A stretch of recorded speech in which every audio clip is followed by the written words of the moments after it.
Essa palavra,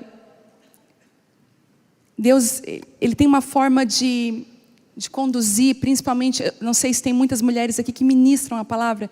Quantas mulheres aqui ministram a palavra em suas igrejas, têm o dom de ministrar a palavra, ser uma comunicadora daquilo que Deus...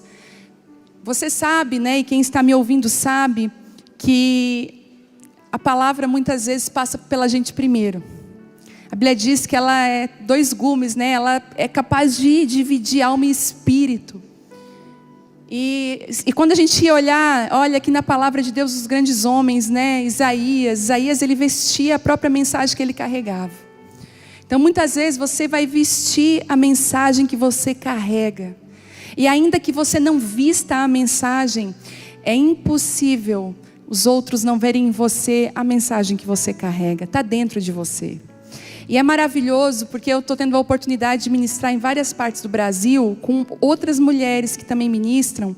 E eu percebo nitidamente que cada um carrega uma porção específica, que nasceu da origem do chamado do Senhor dentro da nossa vida. Por exemplo, eu falo muito sobre intimidade, eu já comecei a me analisar outro dia. Eu falo muito desse lugar secreto, do esconderijo, eu falo muito da improbabilidade, eu falo muito disso. Por que eu falo disso? Porque foi nesse lugar que o Senhor me achou, e é nesse lugar que eu sou gerada pelo Senhor. Mas a gente vai ver outras mulheres falando de outras facetas, e como é maravilhoso quando eu sou completa através de outra mulher. E eu tenho dito isso, é uma verdade, Deus não está chamando as mulheres para competirem, mas para se completarem. E isso tem sido algo muito lindo, porque a gente via antigamente muita competição dentro da igreja, né? O ministério de mulheres sempre foi um ministério muito regado por atritos, conflitos, ciúmes, né? E eu creio que Deus está, de uma forma, amadurecendo, para que a gente possa viver no amor. Eu até postei a tradução da The Passion Translation, que eu amo a tradução dessa Bíblia, que fala sobre, eu não sei se vocês viram lá no meu Instagram, sobre 1 Coríntios 13, eu falei sobre a perspectiva do amor, né, de uma forma madura. Para viver o amor, você tem que ser maduro. É por isso que um relacionamento, ele precisa amadurecer. Quando você encontrou o seu marido, ou você que está namorando, a gente é açoitado pela paixão, de cara. A gente perde a noção de tudo, né? Não sei se você já fez coisas assim, guardar forminha de gelo no micro-ondas. Enquanto você estava lá conversando, claro, guarda no lugar errado. Depois você não sabe aonde está, porque você fica assim, passada, né? Fica boba. Não sei se você já teve essa experiência de olhar para sua amiga que se apaixonou, ela não fica mais bonita? Gente, a mulher assim, ela, né, floresce. Só que acontece que a paixão dura 2 anos. Ela tem um prazo muito curto. E depois da paixão, ela precisa dar lugar ao amor, que é maduro, regado por responsabilidades, né? Não é por isso que a paixão, ela é muito da irresponsabilidade. Uma moça estava conversando comigo, ela estava num relacionamento com um cara, e ele estava assim, enrolando ela, coisa que a gente quase não vê.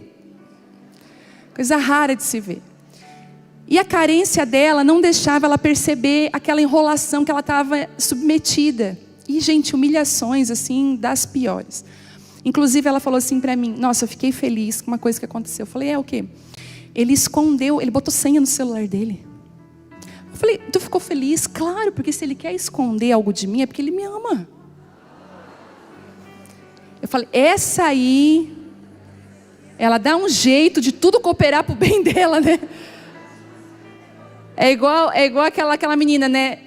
Olha, o sino vai tocar e eu vou ter resposta se é o João. O sino tocou, ela, é o João. Aí a mãe dela, pensa bem, filha, ele está falando, não é não. Então assim, é muito daquilo que a gente quer ouvir, né? E aí ela falou para mim que foi conversar com ele. Eu falei, então, conversa com esse rapaz sobre compromisso. Porque assim, não tem uma foto dele contigo na rede social. Tentei, né? Ele não sai contigo em lugares públicos, assim... Tenta conversar com ele sobre isso, sobre um relacionamento. E ela disse que quando ela falou com ele, ele falou assim, olha, nós vamos seguir o curso normal, que vai durar 2 anos, depois a gente vai cada um para o seu lado, eu vou achar uma pessoa, depois tu vai achar outra pessoa. Ela veio desesperada, meu Deus. Eu falei, isso é paixão, ele está sendo pelo menos honesto com você. Que ele não tem amor, é uma paixão. Às vezes carnal, por interesse, mas não é amor. O amor é maduro, o amor suporta. Você sabe disso. Que algumas coisas você só suportou porque você ama. Aí a gente vai olhar para o casamento, mas eu quero que você olhe para a maternidade com esse amor maduro. Tem coisa que você suporta porque você ama. Senão você já tinha jogado pela janela. Quando eu engravidei da Vitória, a primeira vez a Vitória está aqui, hoje, linda, né, filha? Vai fazer 18 anos em março, meu Deus. Já vai uma mulher, gente. E aí, quando tu nasceu, vou ser sincera. Que Deus guarde teu coração. Ela foi muito boazinha, assim. A Bela já chorou no primeiro dia, né? A Lani foi me ajudar, a Lani pensou, coitada da minha amiga. A Bela já deu show no primeiro dia. A Vitória não, aquele chorinho assim, bem pequenininho e tal. Mas teve uma hora na madrugada, quando eu estava em casa já 7 dias sem dormir, porque não estava acostumada com aquilo, porque ninguém fala pra gente que vai ser assim. Que a olheira estava aqui, tinha olheira aqui embaixo esperando para subir. Que eu estava esgotada, que amamentar é doloroso. Não é aquele prazer que você vê aquela atriz falando da campanha da amamentação. Tudo mentira. É doloroso, sim. Nos primeiros dias é difícil. Eu lembro que eu cheguei assim, ó. Eu parei assim, o meu olhar para o nada. E eu pensei, agora eu entendo aquelas mães. As mães doidas. Porque um dia eu falei assim, Telmo, tira da minha mão. Eu falei, tira, eu preciso descansar. Pelo amor de Deus, fica com ela, nem que for 2 horas para mim dormir. Eu lembro que naquele dia eu apaguei. Mas por que a gente suporta? Porque o amor. Parece, aí depois você pensa assim, ó. Quando eles têm 5 anos, dá vontade de ter outro. Você esquece tudo. Eu esses dias, semana passada fiz um teste de gravidez. Eu ia fazer uma surpresa na igreja. Eu achei, gente. Eu passei a noite inteira sem dormir. Estou grávida. Meu Deus, o que eu vou fazer, Senhor? Como é que vai ser minha vida? E comecei. Já aconteceu contigo, assim, essas loucuras? Já, né? No outro dia, comprei um exame de gravidez, aqueles digital. Filmei eu colocando lá, porque, claro, tudo, né? Vai virar um vídeo depois, na hora que... Aí imaginei, eu vindo aqui, dando a notícia para ele num domingo, pensa. Mas não era, gente. Não era, deu negativo. Enfim. Mas eu fico pensando que a maternidade é um lugar de gente madura. É um lugar de um amor maduro. Então, se você está sofrendo, a Bíblia fala assim, olha, o amor, ele é capaz de nos ajudar a suportar o sofrimento, as faltas, as dificuldades. É o amor. E o amor é para pessoas maduras. Pessoas que estão dispostas a isso. E diante dessa palavra, o poder da simplicidade, eu tenho pensado muito sobre isso. E tenho, durante toda a minha vida, buscado viver isso. A simplicidade. Sabe, já ouviram aquela frase, o menos é mais? Você já percebeu como nós estamos vivendo num tempo assim? Se você observar, vocês lembram dos anos 80, como que eram as roupas dos anos 80 e o cabelo das mulheres dos anos 80? Lembram? Aquele cabelo muito cheio, aquelas roupas muito assim, over, né, de cores e tudo, os acessórios muito grandes. E a gente via muito, né, tudo muito. Quando nós chegamos nos anos 90, vocês lembram? De repente era a chapinha, o cabelo liso, pouca maquiagem, uma pegada bem minimalista, né?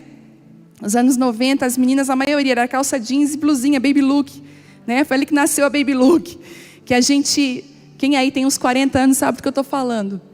E que era adolescente, jovem nessa hora. Ou não, né? Tem gente que vai dizer, não sei nada disso. Mas nós estamos vivendo numa época do muito. E o menos é mais. Principalmente quando você for se arrumar para um casamento, deixa eu lembrar você, o menos é mais. Tem gente que encarna um ser quando vai no casamento, uma personagem lá da medieval, ela quer botar tudo, ela quer botar o vestido aquele, ela quer botar... Eu lembro de uma amiga nossa que botou um vestido vermelho, ela falou, faz a minha maquiagem toda vermelha. Quando a gente olhou para ela, eu falei, sangue de Jesus tem poder. Então assim, o menos é mais. Deixa eu dar esse recado para você, o menos é mais.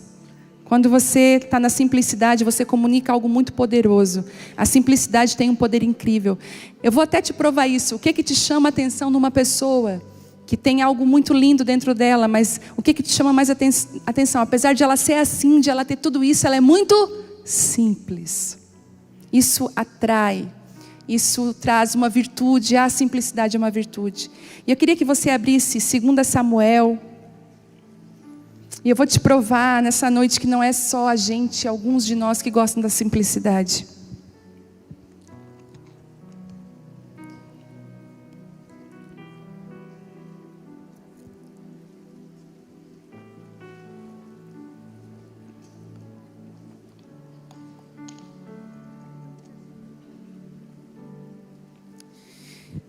Segunda Samuel 7, diz assim, eu falei? Não? 2 Samuel 7. Vamos lá. Amém? Amém ou misericórdia? Quando o rei Davi já havia se estabelecido em seu palácio, o Senhor tinha dado para ele descanso de todos os inimigos ao redor, mandou chamar o profeta Natã, e o rei disse: veja, eu moro num palácio, uma casa de cedro, enquanto a arca de Deus está lá fora numa simples tenda. Natã respondeu ao rei: faça o que tem em mente, pois o Senhor está com você, rei. Naquela mesma noite, porém, o Senhor disse a Natã: vai e diga ao meu servo Davi que assim diz o Senhor: acaso cabe a você construir uma casa para eu habitar? Desde o dia em que tirei os israelitas do Egito e até hoje eu nunca morei numa casa. Eu sempre acompanhei o povo de um lugar para o outro numa tenda, num tabernáculo. E no entanto, onde quer que eu tenha ido com os israelitas, nunca me queixei às tribos de Israel e aos pastores do meu povo. Nunca lhes perguntei: por que não construíram para mim um palácio e uma casa de cedro? Agora vai e diga ao meu servo Davi que assim diz o Senhor dos Exércitos: eu o tirei das pastagens onde você cuidava das ovelhas e o escolhi para ser o líder do meu povo Israel. Estive com você por onde andou e destruí todos os teus inimigos diante dos teus olhos. E agora eu tornarei o teu nome tão conhecido quanto os dos homens mais importantes da terra. Eu providenciarei uma terra para o meu povo, Israel, e os plantarei num lugar seguro, onde jamais serão perturbados. Nações perversas não os oprimirão como fizeram no passado, desde o tempo em que nomeei juízes para governar o meu povo, Israel. Eu lhes darei descanso de todos os seus inimigos. E além disso, o Senhor declara que fará uma casa para você, uma dinastia real. Pois quando você morrer e for sepultado com seus antepassados, eu escolherei um dos teus filhos, de sua própria descendência, e estabelecerei o seu reino. Ele é que construirá uma casa para o meu nome, e eu estabelecerei o seu trono para sempre. Eu serei o seu pai, e ele será o meu filho. Se ele pecar, eu o corrigirei e disciplinarei com vara, como qualquer outro pai faria. Contudo, eu não retirarei dele o meu favor, como retirei de Saul quando removi do seu caminho. Sua casa e seu reino continuarão para sempre, Davi, diante de mim, e o seu trono será estabelecido para sempre. E Natã voltou até Davi e contou ao rei tudo o que o Senhor tinha revelado. Uau! Que palavra forte. Eu chorei lendo essa palavra sozinha. Ontem na mesa, né, filha? Pude compartilhar essa palavra com elas. Eu falei: ouçam isso, olha isso. Os princípios escondidos nessa palavra. E eu quero destrinchar alguns princípios que vieram ao meu coração quando eu lia. E sinceramente, eu tenho passagens bíblicas favoritas. Você também tem? Eu tenho uma das passagens favoritas minhas, é João 21, quando Jesus encontra os discípulos frustrados na beira do mar de Genezaré. Eles estavam pescando novamente, e Jesus está lá na beira da praia com peixinho e pão quentinho para eles, esperando eles. Para mim é lindo, quando Jesus caminha, os discípulos de Emaús estão ali tão atribulados, tão perdidos que não reconhecem Jesus. Outra que eu amo, quando ele fala Maria, quando ela acha que ele é o jardineiro. E dentre tantas palavras que eu amo, está essa aqui. Quando o rei já tinha se estabelecido, eu sempre olhava para essa palavra e lágrimas sempre vinham aos meus olhos, quando eu penso sobre isso, quando eu vejo a resposta de Deus. Mas existem uns segredos aqui, eu quero falar isso com você. Primeiro, a Bíblia diz que quando o rei Davi já havia estabelecido em seu palácio. Sabe, existe um perigo quando nós estamos vivendo o estabelecimento de Deus. Quando Deus, Ele completa coisas da nossa vida. Se você está vivendo num tempo de estar incompleta, fica tranquilo. Ele vai completar. Eu quero dizer uma coisa para você. Toda palavra que Deus disse ao seu respeito, Ele é fiel para cumprir. Vai acontecer. Ela passa pelo teste do tempo? Passa. Porque Davi, se você olhar uns capítulos anteriores, Davi, ele passou, foi perseguido. Como que a unção está sobre mim, Deus? Aonde eu vou ter perseguição? Se não é Eliabe, o irmão mais velho, me perseguindo. Quando você vai ver a conversa de Eliabe, porque o pai de Davi disse assim: filho, vai lá e leva comida para os teus irmãos no acampamento. Quando Davi chega lá para levar a comida, Davi vê Golias fazendo o quê? Afrontando Israel. E aí o irmão de Davi, o Eliabe, falou assim: eu sei bem porque tu está aqui, é para te mostrar. Sabe, ele era perseguido em todas as áreas.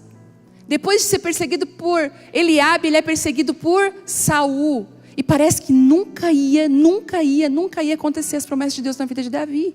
Mas o tempo, ele nos prepara para as promessas, isso você já sabe. O tempo é um lugar muito importante para aqueles que estão vivendo a vontade de Deus ou querem viver a vontade de Deus. É o tempo. Ele vai preparar, Ele vai estabelecer coisas através do tempo. Mas você vai ser estabelecido. É igual aqui, quem já construiu uma casa, já participou da construção, né? Quantas vezes você pensou, nunca vai ficar pronta? Já parou para... Não é? Vem esse sentimento. Ou uma reforma na casa. Quando eles vão colocar os móveis sob medida, aí mesmo que parece que nunca mais vai. Mas acontece que é estabelecido, aquilo é estabelecido. Davi estava vivendo um tempo de estabelecimento.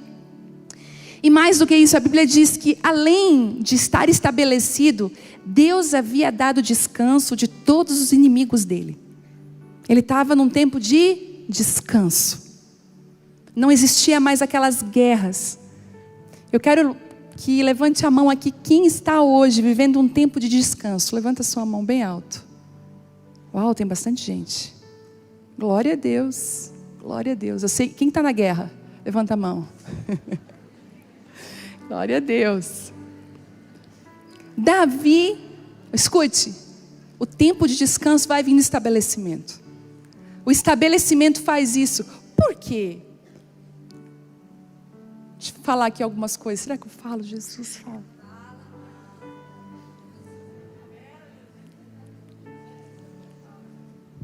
Vou falar, meu Deus, mas não é orgulho. Em nome de Jesus, eu me preocupo de ter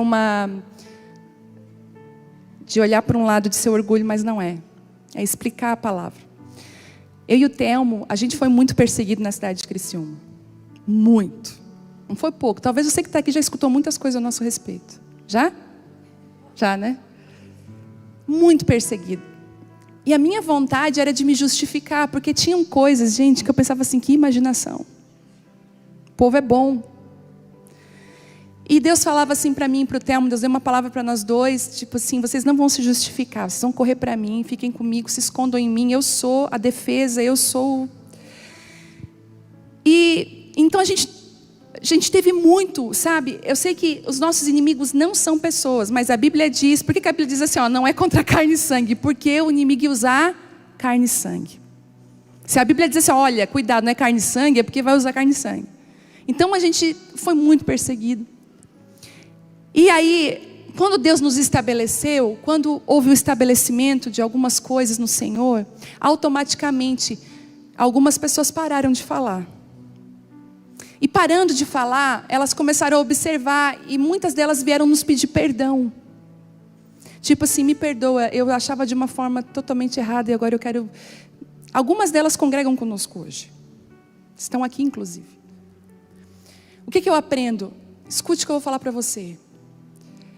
Quando você está sendo perseguido, injuriado, ou talvez estão falando coisas verdadeiras a seu respeito.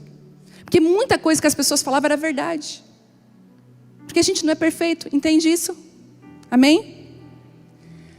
Quando isso acontecer com você, você precisa correr com todas as suas forças para o Senhor. E uma coisa que Davi fez, que me ensinou muito, ele foi para uma caverna. Nessa caverna, ele não poderia ter, escute o que eu vou falar, nessa caverna ele não estava com os amigos do palácio, ele não estava com outros amigos, ele não estava com o círculo de relacionamento deles. Deus usou uma caverna e uma perseguição para apresentar novos amigos para Davi totalmente improváveis. Escute isso, algumas alianças vão nascer dentro das cavernas que você precisa estar para se proteger. Lá dentro dessa caverna, se juntou aqueles mal falados também. Os endividados, os problemáticos, gente com problema emocional. Gente que você diz, é louco, mas é meu amigo. Não, ela fala muito, mas ela é minha amiga. Você defende. Não, ela tem esse jeito, meio se achona, mas ela é minha amiga. Já viu quando alguém vai te alertar? Ô, tu tá andando com essa galera aí da caverna do Adulão, tu tá louco? Tu conhece o histórico daquela ali, ó, daquela ali.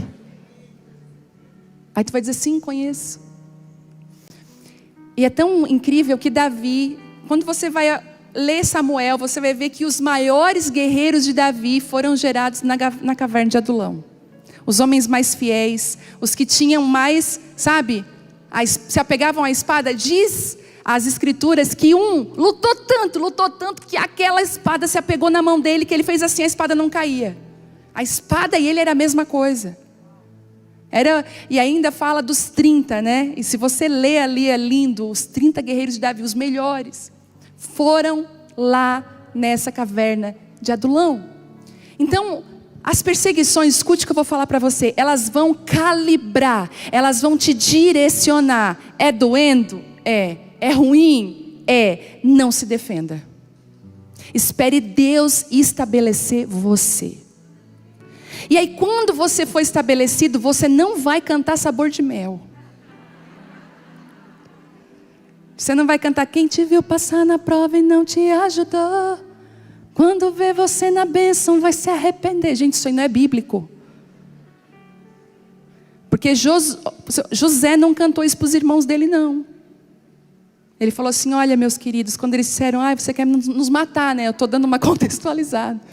Ele falou, não foi vocês que me enviaram para cá, foi o próprio Senhor. Você vai olhar para algumas pessoas e dizer, obrigada por essa rejeição, obrigada por essa perseguição, ela fez todo sentido na minha vida. Ela me levou para outros lugares, ela me aliançou com outras pessoas, que eu jamais me aliançaria. Porque quando você está na caverna, qualquer um é teu amigo. Você está ralada mesmo? Não tem mais reputação, não tem mais nada. Ainda tem gente que não tem mais reputação, não tem mais ministério, acabou tudo. Ô coisa boa, Deus fala, agora está prontinho para eu pegar. E aí Davi passa por tudo isso, mas ele chega num tempo de estabelecimento, onde não existe mais perseguição. Todo mundo agora bate nas costas de Davi e fala, Davi, que tópico, tá vendo? Eu sempre te amei, cara, sempre te admirei. Tu é o cara. Davi, que roupa de rei, hein? Quem te viu lá? Quem te viu passando na prova, Davi? Quem te viu de caverna em caverna fugindo de Saul, não acredita no que está vendo. Quem te viu na Próspera, com um preguinho, né? Embaixo da Havaiana. Quem nunca? Quem já usou, gente, um preguinho? Quando andava no piso. Terrível. Eu sou da época da cera, de passar cera na casa. Quem era dessa época? Tem mais de 40 anos, certeza. Lembra que a gente passava aquele cheiro? A gente saía até drogada, passava cera e saía. Misericórdia. Ninguém podia. Não, e o pior, para entrar dentro de casa era um pano de lã. E tem gente que só entrava, que já aproveitava, Gente, isso é muito típico do sul, não sei nos outros lugares, mas no sul isso é muito típico. O orgulho das mulheres era ter o chão espelhado e as panelas penduradas, tudo espelhado também. Meu Deus. Por que eu falei da cera? Me ajuda, Jesus. Agora vocês vão ter que me ajudar. Gente, me ajuda. Eu falei por que da cera? Ah, da Próspera, tá certo. Aí eu lembro que quando eu passava, quando estava o prego no chinelo era complicado, porque arranhava todo o chão. Então Davi, ele começou a receber, cara, tu é demais. Eu sempre soube que tu ia ser rei. Sempre soube que, nossa, está acontecendo aí, ó. Sempre soube. Davi começou a viver, e eu vou dizer uma coisa para você, isso aí é um outro tipo de perseguição. E ela é perigosa. Sabe por quê? Porque você não pode andar na palavra dos outros sobre você. Eu tenho aprendido isso. Outro dia Deus estava me corrigindo, eu estava num tete a tete com Deus, e Deus me pegando de jeito, tá? Ele me pegando. Eu estava ajoelhada, chorando, e fui fazer, ai Deus, você vem cá, estás errada nisso. Sim, porque a Bíblia diz que Ele corrige quem Ele ama. Quem é filho é corrigido. Ele me corrigiu. Falou, filha, isso está errado. Mas estás errada. Aí eu abro o meu Instagram, uma mulher falando, você é maravilhosa, tuas palavras são de Deus. Aí Deus falou assim, aí Deus, sabe quando aquele pai fala assim, ó, olha para mim, presta atenção no que eu estou te falando. A gente não pode andar no que as pessoas falam para nós. Isso pode ser perigoso. Isso pode fazer você andar em lugares que não são seus. Isso pode fazer você se aliançar a pessoas que não é para você ter aliança. Isso muitas vezes vai alimentar o teu ego. E Deus não quer alimentar o nosso ego. Um ego inflado é a pior coisa que pode acontecer na vida de um ser humano. É ter aquela imagem equilibrada de quem nós somos e de quem nós estamos em Deus. Davi estava vivendo isso, estabelecido e descansado. Não existia mais perseguições. Os inimigos haviam descanso. E aí, ele chama um profeta. Ele fala assim, chama o profeta Natã. Natã era aquele homem do conselho de Davi. E vocês já sabem que Natã, ele é conselheiro. Por que Natã é conselheiro de Davi? Não só porque Natã é um profeta. Natã é muito verdadeiro com Davi. Quando Davi erra com Betseba, Natã recebe a palavra de Deus e chama Davi. E diz aquela historinha, né? E fala, esse homem é você. Ele corrige Davi. Você está errado. Todas nós precisamos de um Natã na nossa vida. Homens e mulheres que têm coragem de falar a verdade para nós. Você está sendo mesquinha. Você está sendo errada. Você não deveria ter falado isso. Você está se movimentando da forma errada. Todas nós precisamos de uma pessoa verdadeira do nosso lado. É muito importante. Mas às vezes, quando a gente não quer ser corrigida, escute o que eu vou falar, você pode ficar até pasma com o que eu vou dizer agora. Mas muitas de nós, eu falo, a começar por mim, às vezes a gente não quer ser corrigido, a gente não quer um amigo para falar a verdade, a gente quer uma pessoa que concorde com a nossa vida, com tudo que a gente faz. Quando você briga com o seu marido, se você tem uma amiga que você confia, geralmente se ela vai dizer que ele está certo, você está errado, você morre. Você vai dizer, eu achei a amiga errada. Eu lembro que quando eu ia chorar com a minha mãe, não faça isso, não chore as dores do seu casamento com a sua mãe. Porque depois vocês ficam de bem, tudo no love is in the air. Passou a crise, a tua mãe está lá bicuda com o teu marido. Porque ela não tem a intimidade suficiente para o perdão. Entendeu? Então cuida. Aí eu falava para a mãe, graças a Deus ela foi sábia. Mãe, porque o Telmo, ele está certo. Eu falo, tu não é minha mãe nunca, não pode. Não saí dessa barriga, eu fazia um escândalo. Porque eu queria que alguém concordasse comigo. Escute, tenha ao seu lado pessoas que falam quando você erra. A gente tem um exemplo aqui na igreja que é o Dirceu. Todo mundo sabe disso. Eu comprei uma roupa que parece com pijama, vocês, né? Parece, mas não é. Aí até uma amiga minha assim, a Cláudia, amiga, tu tá na onda do pijamismo? Eu falei, o quê? Andando de pijama para lá e para cá, eu falei, não, Fica uma roupa. E aí, lá nos stories, todo mundo, foi o Dirceu, né, que falou que era pijama, e não foi, tadinho. Mas ele tem a fama de ser sincero. E glória a Deus por isso, porque ele é muito sincero. Dirceu, tá bonito. Não, tá feio. Ele nem dá uma maquiada.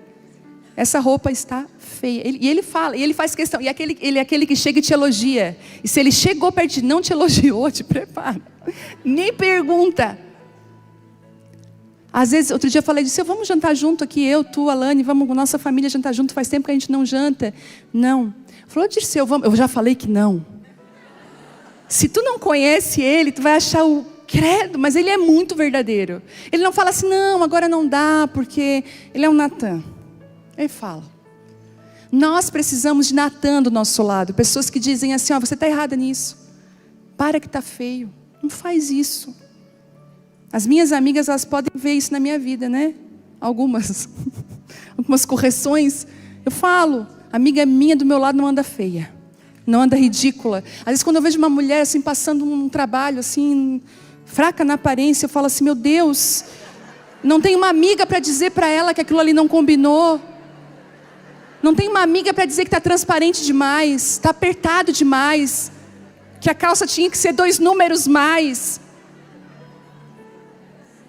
Entende? A gente tem que ajudar. Sério, gente, não deixa tuas amigas passar vergonha.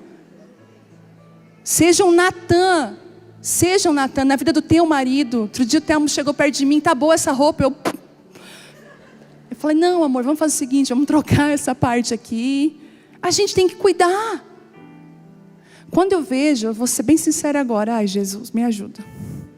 Quando eu vejo um homem que chega aqui na igreja, mal vestido, fedorento, porque tem gente. Ao silêncio. Aí você vai olhar ela está de cílios, unhas. Ele, um coitado. Mal vestido. Outro dia até abracei um cara mal cheiroso. Falei, bah, coitado. Quando uma mulher não cuida de um homem. Quantas que eu vejo, por favor, cuide do seu marido. Mas ele não gosta de comprar roupa. Vai lá você e compra. Ele vai usar e vai ter que usar. Menos o meu, né? Um dia, pensei, vou comprar uma camisa chique para ele. Gente, comprei uma camisa verde, militar, com babado aqui, ó, na minha cabeça. Italiano, militar. Quando que ele ia usar uma blusa com babado aqui na frente? Quando? Ele só me agradeceu. Obrigada, amor. A blusa ficou lá anos e anos, depois eu entendi. Realmente jamais ia usar. Mas você sabe qual é o estilo dele? Cuide do seu marido. Que ele seja o homem mais bonito, mais cheiroso. Onde ele estiver, mas bem cuidado. Posso ouvir um amém? Amém? É. Faz uma limpa no guarda-roupa dele. O homem não tem coragem de doar coisa. Vai lá e doa. Entendeu? Faz uma limpa nas camisas dele. Fala assim, amor, nós vamos fazer hoje um passeio diferente. Vamos no shopping. O homem não suporta shopping. O de vocês também? Não é fácil. Mas honre e ame esse marido. Escute. Natan é necessário. Natan é necessário. Sabe aquela tua amiga muito verdadeira que tu às vezes tem medo? Ela é necessária. Ela é necessária. Ela é precisa. Agora, não basta ser só verdadeira, porque pode ser uma pessoa grosseira, mal educada. Escute, não confunda as coisas. Porque a pessoa que ela é um Natan na nossa vida, ela sabe exatamente a forma de falar algumas coisas para nós. Ela não vai te envergonhar na frente de ninguém. Ela não vai esperar uma mesa ficar cheia para dizer, olha aí, ri de ti. Ela não vai fazer isso. Ela vai te chamar sempre à parte e vai conversar com você. E foi exatamente, e por que quando Davi tem um projeto novo, uma ideia nova, quem que ele chama? Ele chama Eliabe? Ele chama Joabe? Ele não confiava? Ele chama quem? Natan. Davi se viu pleno. Eu estou pleno, eu estou onde o Senhor me chamou, estou com descanso dos meus inimigos, eu quero fazer algo. Eu moro num palácio. E aí, olha o que Natan responde: faça o que você tem em mente, pois o Senhor, Ele é contigo, rei. Ele falou, você tem desejo de construir algo para o Senhor? Faça, porque o Senhor é contigo. Foi a primeira palavra que Natan falou. Natan não tinha ouvido o Senhor, escute, Natan não ouviu a Deus para falar isso. Natan falou se baseando no relacionamento que ele tinha com Davi. Foi uma resposta de amigo, de confiança, entende isso? Não foi uma resposta dada por Deus. Porque ele perguntou: Natan, o que você acha disso? Olha, Natan como um profeta falou: faça o que está na tua mente, pois o Senhor é contigo, rei. É notável, o Senhor é contigo. Olha o que Deus está fazendo com você, Davi. Olha. Só que Natan vai para casa. E naquela mesma noite o Senhor visita Natan e fala: Natan, eu quero que você volte lá e fale com Davi que eu não quero que ele construa uma casa para mim. Já pensou? Como é bom ter amigos que ouvem a Deus. Graças a Deus eu tenho os meus, que no meio das minhas tribulações mandam mensagens e digam: eu estava orando e Deus me falou isso. Eu digo: ai, obrigada, Jesus. E você sabe quando a pessoa ouve Deus porque é certeiro. Vem naquela hora exata, necessária. Tenha Natãs na sua vida que, além de ser pessoas de verdade, elas andam com Deus. Não basta ter coragem de falar a verdade, você precisa ouvir a Deus e andar com Deus. Natan andava com Deus. O seu círculo de relacionamento vai falar muito sobre você. E vai moldar você. Por isso, cuidado. Se cerque de pessoas que amam a Deus, que ouvem a Deus, que andam com Deus. É maravilhoso porque você vai para uma mesa com esse tipo de gente, você não vai precisar controlar o assunto vai sempre caminhar para um lugar bom. Você vai ser sempre edificado. Ainda que vocês riam juntas e falem de coisas dessa vida, naturais do ser humano, vai ser sempre bom, porque é sadio, essa pessoa ouve Deus. E Natan então tem agora o encargo de voltar para Davi e dizer uma palavra que ele tinha dito. Já aconteceu com você? Comigo já. Eu já falei para alguém assim: não, amém, faça. Quando eu cheguei em casa, eu falei: por que tu falou isso? Por que tu não perguntou para mim? Não é isso, eu não quero que essa pessoa faça isso. Eu não estou chamando para isso. E sabe o que eu vejo nessa noite? Deus levantando Natãs. Pessoas maduras e verdadeiras que ouvem a Deus. Natan volta com uma palavra que só Deus poderia falar. Natan não estava com ciúmes de Davi, com inveja de Davi. Natan não era um Eliabe. Natan também não era um Saul. Mas Natan estava podando Davi. Cuidado. Algumas podas são necessárias para você crescer. A Bíblia diz que aquele que não dá fruto, ele corta. Mas aquele que dá fruto, ele poda, para que dê mais frutos. Eu estou escrevendo um livro. Vai sair em nome de Jesus. E um dos capítulos do livro, dá um spoiler, está assim: podadas, cortadas não, podadas. Entre fraldas e canecas. Vou falar um pouco das podas que Deus faz na nossa vida dentro da nossa casa. Que às vezes a gente acha que são retrocessos de Deus, Deus só está nos podando. Uma árvore que vê a tesoura chegando perto dela, ela pensa o quê? Meu Deus! Mas não é corte, é poda, é crescimento. Apesar de ser um corte. A poda é diferente. Eu tive um sonho essa semana que passou. Deus fala muito comigo através de sonhos. Muito. Eu discerno bem quando é um sonho espiritual e quando não é. Não sei se quem tem esse dom de sonhos. E é tão interessante que a minha avó, ela também tinha o mesmo. A minha avó que faleceu, a Esther. Eu tive uma avó Esther, uma mulher de Deus. Ela também tinha sonhos. Eu lembro que as histórias que se contavam era que a minha avó sonhou que o meu tio, um dos meus tios mais velhos, tinha caído num poço e uma mulher passou e ajudou ela. Na outra semana o meu tio caiu num poço e aquela mulher que ela viu no sonho ajudou ela. Então a minha avó tinha muitos sonhos assim, e eu acho que isso veio na bagagem, na minha mala. Eu geralmente sonho sonhos muito pontuais. E eu estou num processo muito difícil, pessoal, de entender aonde eu devo estar e aonde eu não devo estar. Deus já está falando comigo isso há um tempo. Porque uma coisa é você ser convidado para ir, outra coisa é você ir. Uma coisa é você ser convidado e outra coisa é você ter que estar lá. É propósito de Deus você estar lá. Entende o que eu estou falando? E eu sonhei que eu estava na frente do mar, um mar muito lindo, muito lindo. E tinha muitas pessoas naquela orla, então pessoas tomando sol, pessoas dentro da água, pessoas fazendo outras coisas. E eu parada no sonho, olhando para o mar, para o movimento do mar. O movimento do mar me fascinava no sonho. E no sonho eu devo ter ficado 2 horas parada olhando para aquele mar, porque chegou uma pessoa do meu lado e falou assim no sonho: por que você está parada há 2 horas olhando para esse mar? Você não está com roupa adequada para estar aqui. Você não entrou no mar, você também não saiu daqui, você está simplesmente parada olhando para esse mar.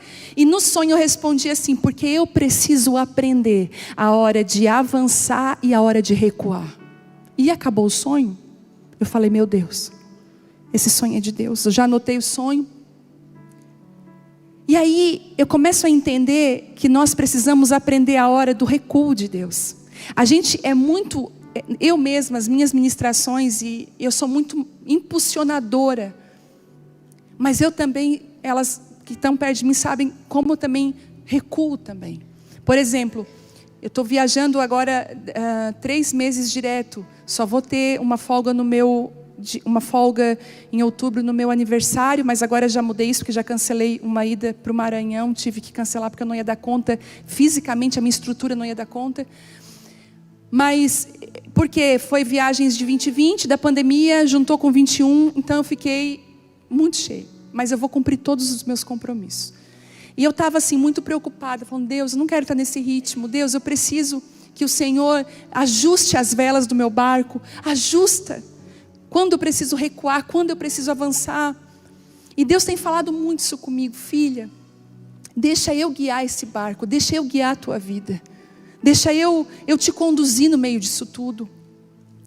E eu descobri que nós podemos estar em projetos que Deus nunca nos pediu para estar. Que nós podemos estar movidas a fazer coisas para Deus que Deus não quer que a gente faça. E seria tão lógico. Você pensa comigo, Davi estava num palácio lindo, porque o palácio era lindo. Deus deu a ordem para que aquele palácio fosse construído. Mas da janela ele olhava lá para fora, a arca da presença de Deus. Vocês sabem o que é a arca da presença de Deus? Lembra dos 2 querubins? Ali estava a vara de Arão. Ali era a presença de Deus. Não era como nós hoje, dentro de nós. Era numa arca. Eles se reuniam ao redor daquela arca. E aquela arca maravilhosa, preciosa, estava dentro de uma tenda simples, uma simples tenda. E Davi diz assim: é injusto, como que eu, nesse palácio todo, vou deixar a tenda lá fora? Não, eu vou fazer uma casa, eu vou fazer um palácio para a tenda. É legítimo ou não é isso? É legítimo. Ninguém diria que é errado, um projeto tão lindo. Mas Deus queria ensinar para Davi. Gente, quando vocês pegam a palavra de Deus e vocês começam a entender ela. Eu estava lendo os Juízes, eu fiquei assustada com o livro de Juízes.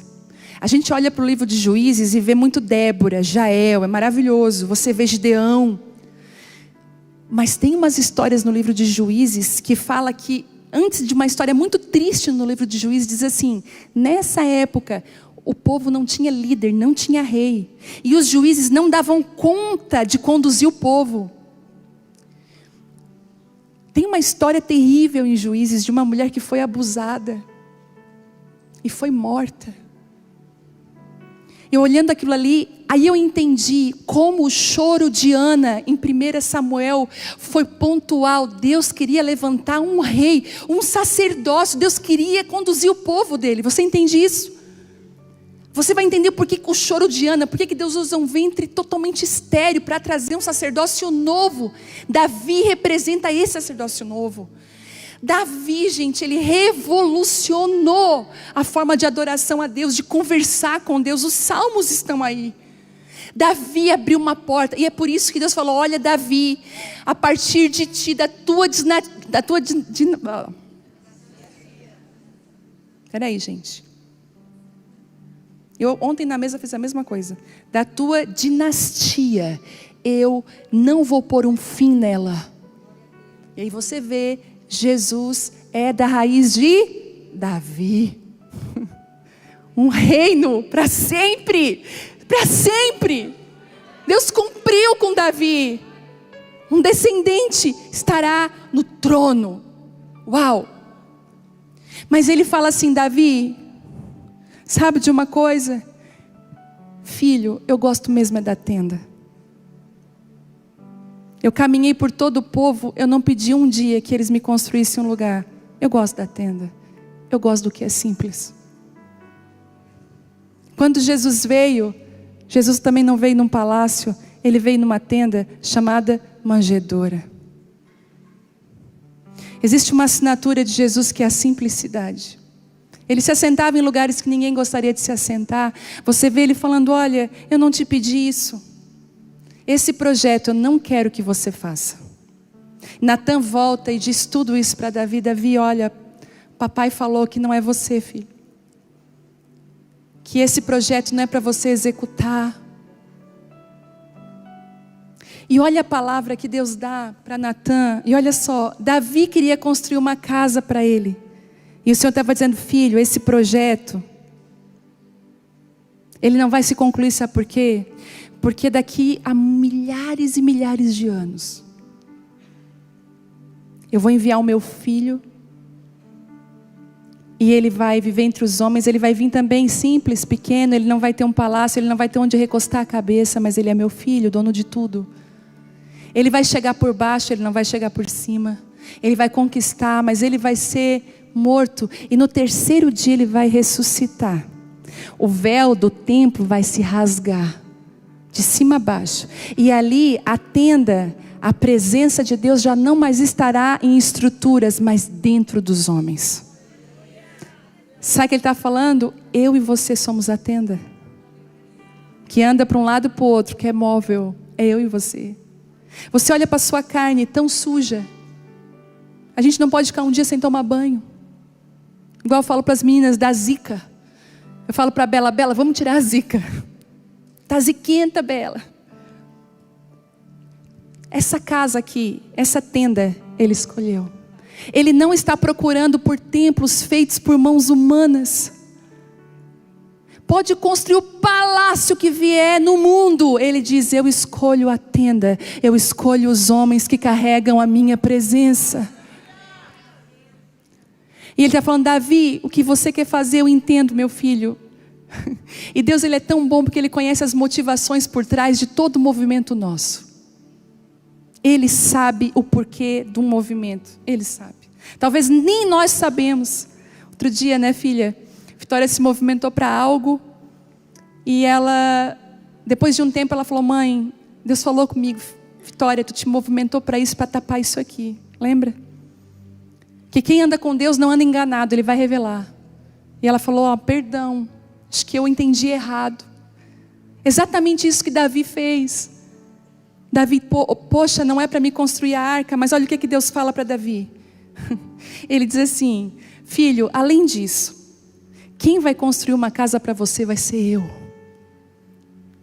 Ele coloca Davi no lugar certo. Ainda Deus faz uma pergunta: quem é você para construir uma casa para mim? Sabe quando Deus faz algumas perguntas para mim e para você? Quem é você para estar se movimentando para esse projeto? Quem é você para fazer algo para mim? Ele fala: filho, eu vou construir uma casa para você. E ele começa a dizer aqui: eu escolherei um dos seus descendentes, dos seus filhos, da sua própria descendência, e estabelecerei o seu reino. Sabe o que eu aprendo? Tem projetos seus que não deram certo. Talvez faltou um Natan, alguém que ouvisse a palavra de Deus e dissesse: não se envolva nisso, não é para você. Deus estava falando: filho, a construção do templo é para a próxima geração. É para o teu filho, não é para você. Sabe quando eu falo assim: maravilhoso esse projeto, mas não é para te fazer.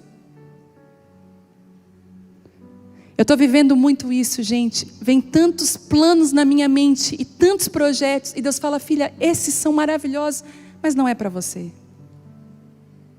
É para o fulano, é para o Beltrano, e a gente entrega aquilo assim. Aprenda a ouvir de Deus. Não quero que você se envolva nisso.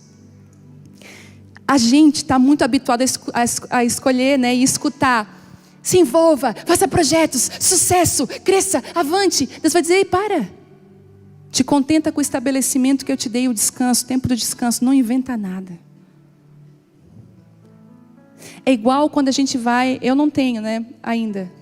Em Jesus terei uma casa na praia, um negócio assim. Ou a gente aluga um lugar e vai. Mas é muito comum as pessoas usarem aqueles dias de descanso para construir coisa. Já percebeu? Para arrumar coisa para a cabeça. O meu pai fala uma coisa para nós, que diz que a gente é pequeno, a gente escuta. Ele diz assim: vocês não gostam da paz do descanso, né? Estão sim procurando alguma coisa para fazer. Sabe? Aprenda a delícia, a sabedoria, a graça de não fazer nada. Eu chegava de viagem, eu estava falando isso, agora lembrei, que eu estava viajando muito. Mas chega na segunda-feira, é quarto escuro, pago todas as luzes, boto o meu pijama bem encardido, aquele bem velho, que é o melhor.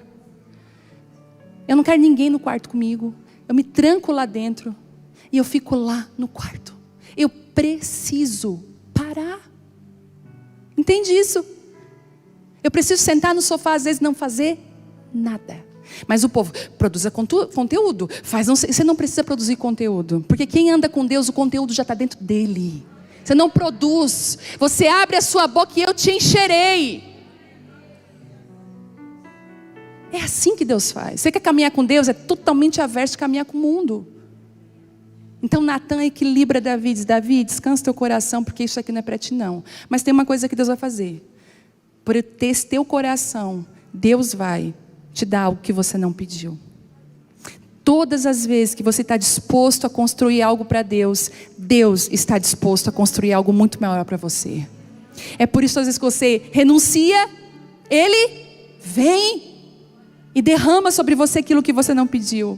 E aí, quando Davi escuta tudo isso, então eu não vou fazer a casa para a arca, mas Deus está fazendo o quê? Além do palácio, além de me dar descanso dos inimigos, Ele está dizendo que o meu trono, que aquilo que Ele me deu, porque olha, Saul amava o trono, Davi amava a presença de Deus. Quando você ama o trono, os lugares fogem de você. Jesus falou isso: olha, quando você for numa festa, não procura os primeiros lugares, fica lá no último, porque quem sabe, o dono da festa vai te chamar e dizer: meu amigo, por que você está aqui atrás? Senta aqui na frente. Quão triste seria, Jesus fala, se você sentar à frente e diz: dá licença para uma pessoa mais importante que você. O que Jesus está falando? Espere ser, não espere títulos, espere ser. Espere eu fazer em você. E Davi, ele amava a presença de Deus. Deus falou: olha, porque você não ama o trono, eu posso te dar o trono para sempre. Eu vou te dar o trono eterno. E aí Davi, ele me ensina. Então o rei Davi, lá no 18, entrou no santuário.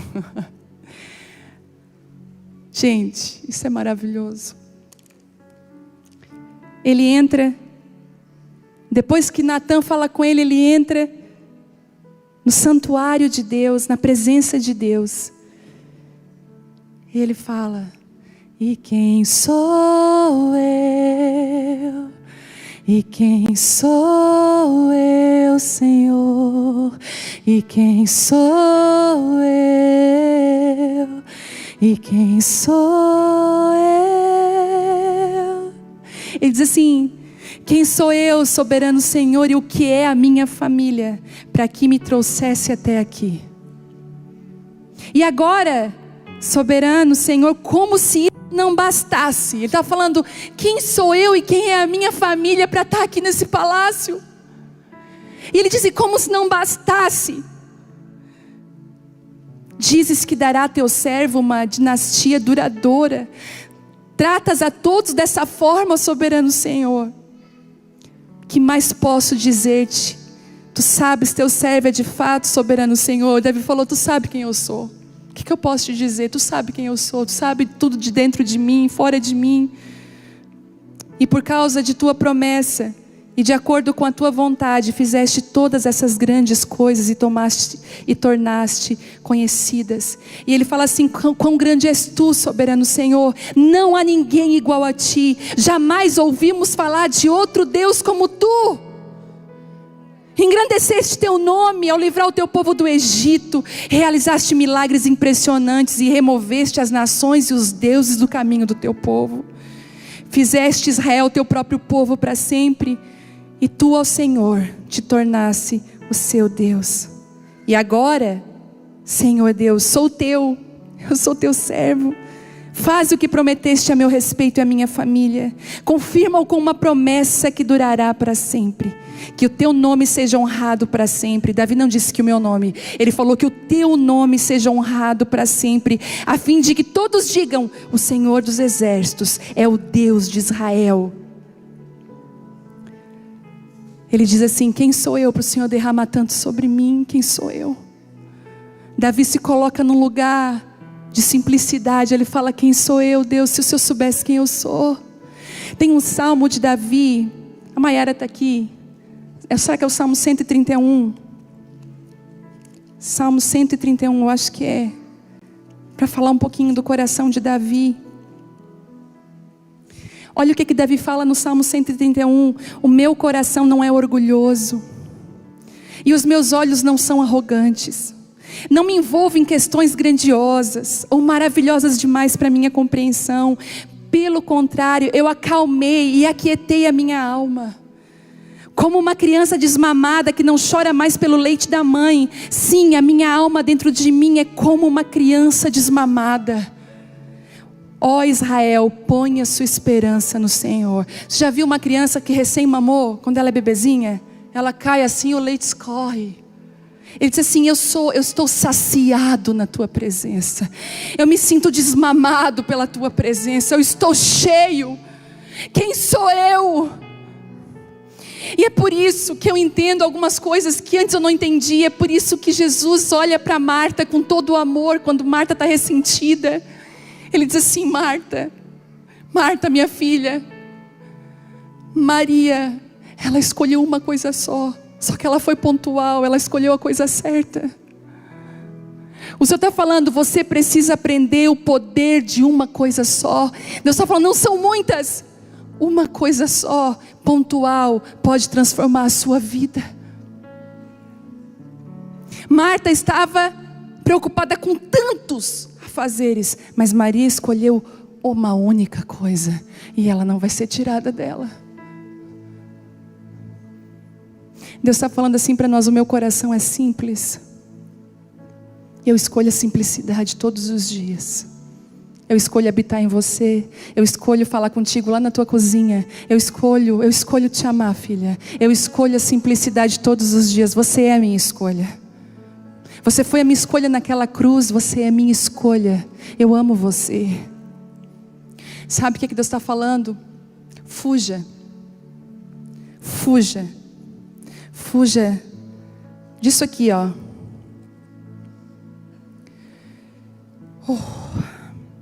Então Saul deu a Davi a sua própria armadura, incluindo uma couraça, um capacete de bronze.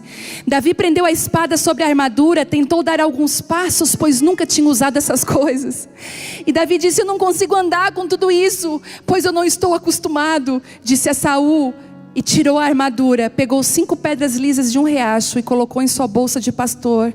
Armado apenas com seu cajado e sua funda, foi enfrentar o filisteu Golias. E você já sabe a história. Não vista uma armadura que não é sua. Você pode ficar de pé nessa noite. Tem uma profundidade do Espírito Santo aqui. Mais tarde você vai ver Jesus falando para os discípulos. Os discípulos olham assim a estrutura do templo e falam: olha que estrutura. E Jesus disse: olha, não se impressionem, em 3 dias tudo isso aqui vai cair. Ele estava dizendo: eu estou tirando a estrutura e eu quero habitar naquela velha tenda. Você vai ver depois na Bíblia Deus falando assim: eu tenho saudades da velha tenda de Davi. Quando o templo de Salomão estava pronto, ele disse assim: eu ainda amo aquela velha tenda. As pessoas acham que o Senhor tinha saudades do templo de Salomão. Até construíram, mas não é o templo de Salomão. Ele ama é a tenda. É a velha tenda. Eu queria que você se colocasse diante de Deus nessa noite, falando assim: Pai, quais são os projetos que eu tenho me envolvido, que o Senhor não me pediu? Aonde que eu tenho me movimentado, que o Senhor não me pediu? Por que eu não tenho entendido o que o Senhor ama? Por que eu não tenho entendido o que o Senhor tem feito? Diga isso para o Senhor.